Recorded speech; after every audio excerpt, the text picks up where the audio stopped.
La Mauritanie nous attend avec Seydi Camara qui travaille pour la Nouvelle Expression. Seydi Camara qui a aussi fait une enquête, un travail journalistique dans la région du Guidi-Mara. Seydi, bonjour, pourquoi ce choix? Bonjour Jean-Luc. Merci beaucoup pour ce choix et pour ce sujet. Mon histoire, ou l'histoire que j'ai cherché à conter dans ce travail, c'est simplement l'histoire de la recherche de réponse à un questionnement, une situation des paradoxes naturels, c'est-à-dire la soif de la zone la plus arrosée du pays, notamment la région du Guidi-Mara. Mais je suis une histoire de catastrophes naturelles causées par des pluies diluviennes. Alors, c'est l'histoire de cette zone la plus arrosée de la Mauritanie, la région du Guinée-Maka.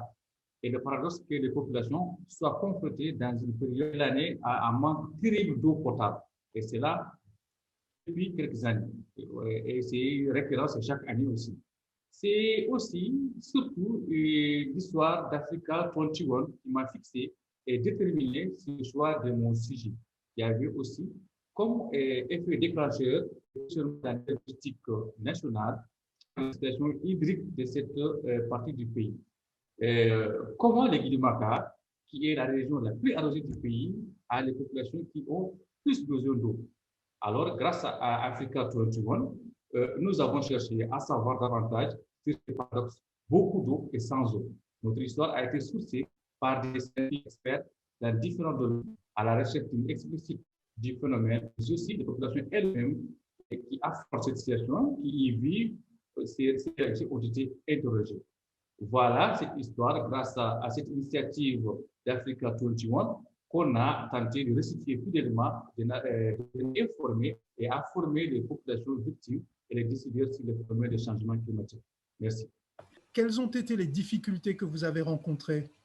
OK, les difficultés, c'est des difficultés un peu inhérentes au travail du journalisme d'investigation, où les ressources ne sont pas toujours à terre, où il y a des réticences parfois des experts à répondre aux questions.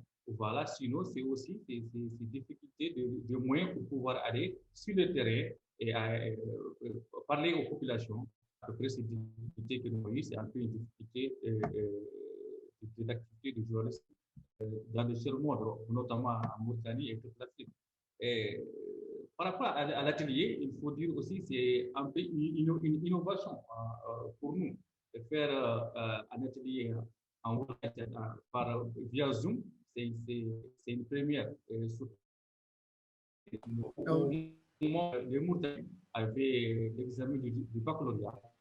Merci beaucoup, Seydi, pour d'avoir répondu à ces questions sur votre choix de sujet et je vous souhaite une bonne continuation. Merci beaucoup, Jeannick. Au revoir.